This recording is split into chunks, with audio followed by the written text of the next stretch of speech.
Assalamualaikum warahmatullahi wabarakatuh.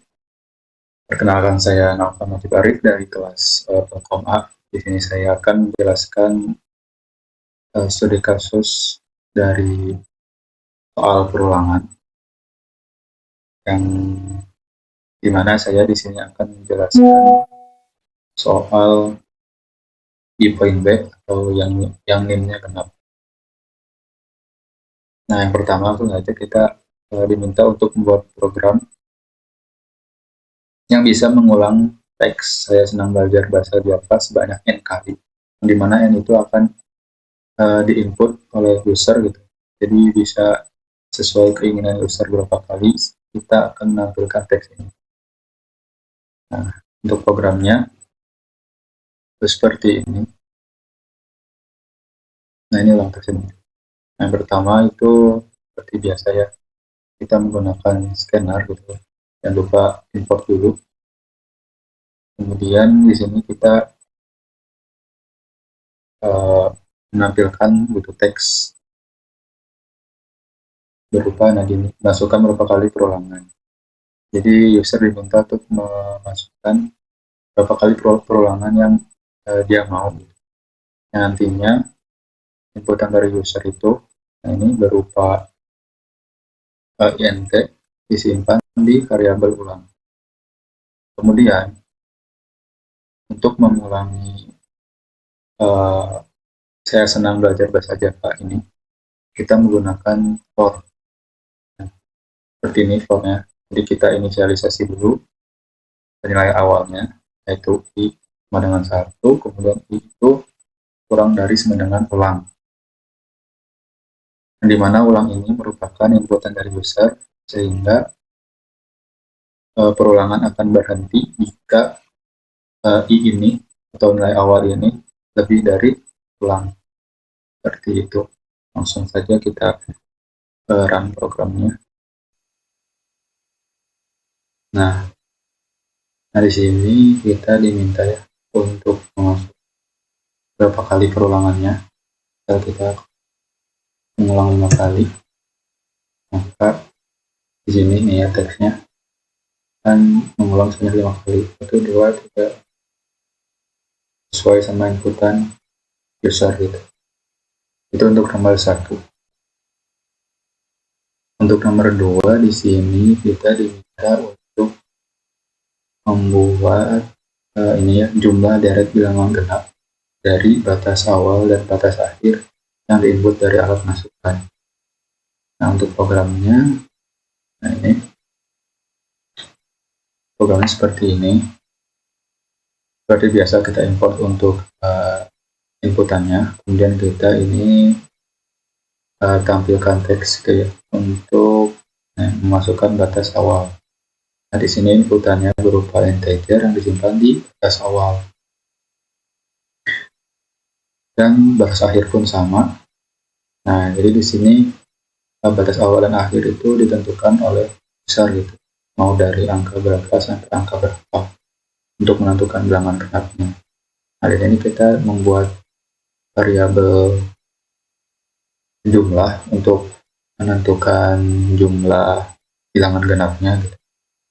Nah, di sini kita diminta ya jumlah bilangan genapnya, sehingga di sini kita menyimpan jumlah bilangan genap tersebut di variabel jumlah ini, dan kita deklarasikan 0 terlebih dahulu. Kemudian, nah di sini ada teks ya, bilangan genap. Bilangan genapnya apa aja gitu. Nah, apa aja bilangan genap tersebut yang nantinya akan berisi angka-angka bilangan genap yang disortir gitu, dari rentang yang diinputkan oleh user ya, dari awal sampai akhir itu, kemudian itu disortir di perulangan ini gitu. Nah, di perulangan for ini kita inisialisasi dulu batas awalnya, kemudian batas akhirnya di sini. Jadi kita akan menyortir dari batas awal ini sampai batas akhir. di antara batas awal dan batas akhir. Ketika I-nya sudah lebih dari batas akhir, maka ulangan akan berhenti. Kemudian di sini ada kondisi juga jika I ini gitu, atau batas awal ini bisa dibagi habis dibagi 2 gitu. Jadi jika I modulus 2 sama dengan 0, ketika bilangan atau batas awalnya itu habis dibagi 2, atau bisa disebut juga bilangan genap, maka kita tambahkan jumlah ini itu tambah 1. Jadi beri kode bahwa bilangan awal yang tadi itu genap gitu, jadi tambah 1. Kemudian kita di sini outputkan I tadi atau batas awal tadi yang genap. Setelah itu kita cek lagi gitu ya ke perulangannya, karena di sini I++, berarti batas awalnya itu ditambah 1, dan sini periksa apakah batas awal itu masih kurang dari sama dengan batas akhir. Jika iya, jika belum lebih dari batas akhir, maka ulangi kondisi ini terus seperti itu sampai si batas akhirnya itu melebihi si batas awalnya itu melebihi batas akhir gitu. Baru ulangan ini berhenti. Nah, dapat dipastikan jika ulangan sudah berhenti, maka kita sudah memiliki bilangan-bilangan genap gitu nantinya. Bilangan genap yang dari rentang yang diinput oleh user dari batas awal dan batas akhir tersebut. Kita sudah memiliki bilangan genap dan juga totalnya bilangan genap dari variabel ini. Seperti itu, langsung saja kita lakukan. Nah, ini sudah muncul ya, jadi masukkan batas awalnya, bebas kita mau masukkan apa. Misal kita dari 1 dulu ya, sampai batas akhirnya 10. Nah, batas atau ini bilangan genapnya gitu ya. Dari 1 sampai 10 itu ada 2, 4, 6, 8, 10.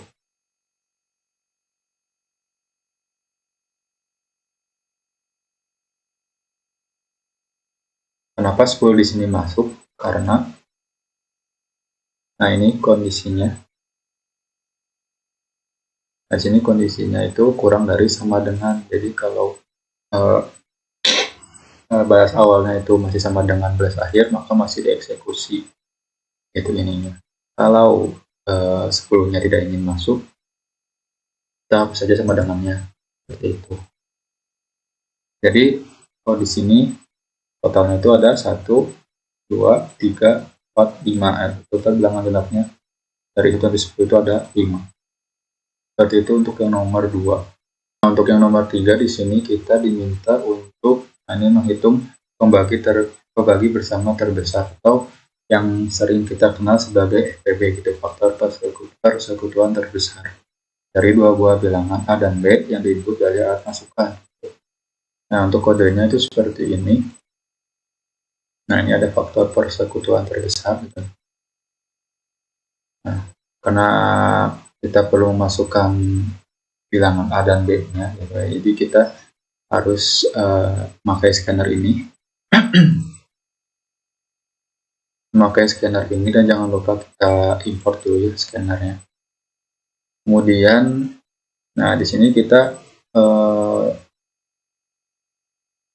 outputkan ini teks ini, masukkan bilangan pertama. Kemudian kita meminta user untuk memasukkan bilangan integer itu, bilangan integer yang disimpan di variabel A. Yang ini pun sama untuk bilangan kedua, yang disimpannya di variabel B. Kemudian, nah di sini kita outputkan gitu ya. Sebelum memproses gitu, kita outputkan dulu ini, pembagi bersama terbesar atau FPB dari A dan B itu adalah, nah baru teks kosong kayak gitu aja. Nah adalah, nah ini nanti hasilnya itu di ini dihasilkan dari atau dihasilkan setelah perulangan while ini. Jadi ini bahasa Inggris. Nah, jadi kita menghitung FPB gitu dengan algoritma Euclidean. Itu. Gimana algoritma itu? Nah, seperti ini. Algoritma itu menggunakan while yang dimana B-nya selama B-nya itu tidak sama dengan 0, maka akan mengulangi baris kode ini terus-menerus. Jadi di sini kita ada variabel bantuan atau variabel temporary gitu ya. Nih, untuk menyimpan B-nya dulu gitu. Menyimpan B-nya agar nantinya itu B-nya itu akan dipindahkan ke A gitu. Ini kan temporary itu sama dengan B. Nah, ini temporary itu atau B ini akan dipindahkan ke A. Jadi perulangan itu, jadi perulangannya itu, nah di sini A modulus B gitu. A modulus B disimpan di B. Jadi hasil modulus A dan B itu disimpan di B. Selama si A modulus B ini tidak sama dengan 0 ini, maka perulangan ini akan terus berulang. Di A modulus B, hasil modulus ini kan disimpan di B. Nah, kemudian yang temporary ini atau nilai B sebelum diganti sama modulus ini kita simpan di A. Gitu. Jadi hasil dari modulus ini dimoduluskan lagi gitu. Jadi kan B itu hasil dari modulus ya. Kemudian B itu nanti dimoduluskan lagi sama B yang sebelum dimodulus. Kan ini kan A ini kan sebelum dimodulus ya. B senilai B, ini kan temporary itu kan nilai B. Nilai B yang sebelum dimodulus yang disimpan di A. Jadi hasil dari modulus dimoduluskan lagi oleh nilai B yang sebelum dimodulus gitu. Kurang lebih seperti itu. Kalau bisa kita ilustrasikan aja gitu biar jelas. Misal A-nya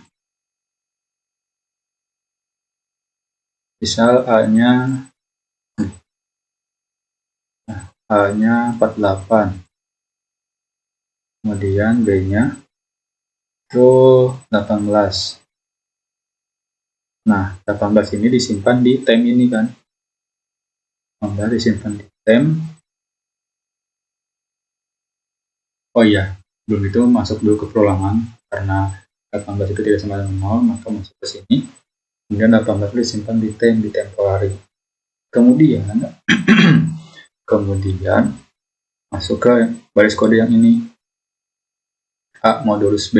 Jadi 48 modulus 18. 48 bagi 18. Kita di sini 2, 36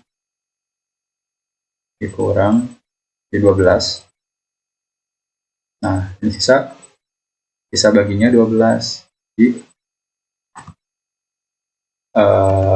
A dan B, A modulus B itu 12. Pertama di sini 12. Kemudian yang temporary ini yang isinya B sebelum dimodulus, karena ini sekarang B-nya itu hasilnya 12 kan ya. Nah, sebelum dimodulus B-nya itu disimpan di temporary. Nah, di temporary tadi atau bilangan B sebelum dimodulus disimpan di A. Jadi A-nya berapa? A-nya 18. Sekarang B-nya 12. Itu. Diulang lagi, A modulus B 18 modulus 12. Berapa? Itu 12 dikurang 6. 6. Sekarang B-nya diganti sama 6. B-nya diganti sama 6. Nah, di sini. B-nya diganti sama 6. Nah, B yang sebelum dimodulus yang ini disimpan di A. Jadi, A-nya 12, B-nya 6. B-nya 6. Kayak gitu. Apakah sudah berakhir? Belum. Kenapa? Karena B-nya belum 0. Maka ulang lagi. 12 modulus 6. 6 kali 2. 6 kali 2, 12. Sekarang sisa baginya 0. Berarti sisa baginya 0. Berarti B-nya ini 0. B-nya 0. Yang A-nya itu sekarang 6. Sekarang A-nya 6. B-nya 0. Cek nih. B-nya udah 0 belum? Udah. Ketika udah 0, maka keluar dari perulangan ini, kemudian kita outputkan. Nih, hasilnya kan. Hasilnya itu, nah, sistem out print line A, yang dimana itu adalah kembali bersama terbesar atau FPB dari 48 sama 18 tadi. Kayak gitu. Kenapa B-nya harus sampai 0 gitu? Karena kalau B-nya udah sampai 0, maka hanya bilangan A yang bisa menjadi faktor dari dua bilangan tersebut. Faktor terbesarnya itu ada di bilangan A. Maka kita harus mencapai atau mencari sampai si B-nya itu 0. Jika si B-nya udah 0, maka A tadi itu merupakan faktor terbesar dari bilangan A dan B. Kurang lebih seperti itu untuk FPB dari program ini. Mohon maaf bila kurang jelas ya. Oh ya, tadi kan di coret-coret aja. Sekarang kita coba outputkan di sini. Nah, di sini kita masukkan bilangan pertama. Kita sesuaikan sama yang tadi. Tadi kan bilangan pertamanya 48. Dan bilangan keduanya 18. Nah, kita lihat di sini. Membagi bersama terbesarnya atau FPB-nya dari 48 14 adalah 6. Benar ya, tadi kan FPB-nya 6. Yang dari kotak-kotak dan hasilnya pun ini sama. Kurang lebih seperti itu untuk yang soal nomor 3. Nah, baik. Terakhir kita akan membahas soal tentang bilangan prima yang tadi sebelumnya dibahas di kelas, itu ditugaskan di kelas. Nah, di sini di bilangan prima ini kita akan mengecek bilangan prima dari awal sampai akhir, yang akhirnya itu diinputkan oleh user gitu. Nah, setelah itu kita menggunakan method for gitu, di mana for pertama itu untuk pengecekan bilangan primanya dari awal sampai akhir, kemudian yang for kedua ini untuk pengecekan faktornya gitu, faktor-faktor dari bilangan dari awal, bilangan prima dari awal sampai akhir, bilangan awal sampai akhir tadi. Dicek faktornya di sini. Itu. Jadi di sini kita coping untuk bilangan prima, yang untuk pencarian bilangan prima maksudnya. Kemudian, oh ya, kenapa di sini 2? Karena awal dari bilangan prima itu 2. Jadi kita mulai dari 2 sampai akhir. Itu. Di sini kita masukkan penanda gitu ya. Penanda prima Ini itu menggunakan boolean true or false. Jadi di sini kita tandai dulu bahwa pertama si primanya itu true. Kemudian kita cek nih benar-benar true nggak. Kita cek di sini. Cek menggunakan ini for ini. Jadi untuk pengecekan faktornya kayak gitu. Cekkan faktornya. Nah di sini pengecekannya itu menggunakan modulus seperti ini. I modulus I sama dengan 0 maksudnya. Jadi apakah hasil bagi dari I dan J ini 0 gitu. Jika 0 maka itu bukan bilangan prima. Kenapa? Karena bilangan prima itu hanya memiliki faktor 1 dan bilangan itu sendiri. Jika hasil bagi I dan J itu 0, maka itu memiliki faktor lain selain 1 dan bilangan itu sendiri. Maka kita tandai bahwa itu merupakan bukan bilangan prima. Jadi primanya itu false. Kemudian kita beri di sini, kita beri, kemudian kita keluar dari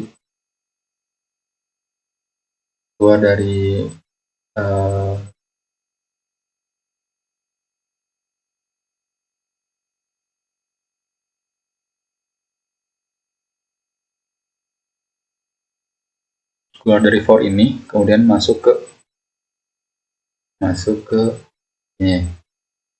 kondisi ini, dicek tadi true nggak primanya. Oh, primanya false.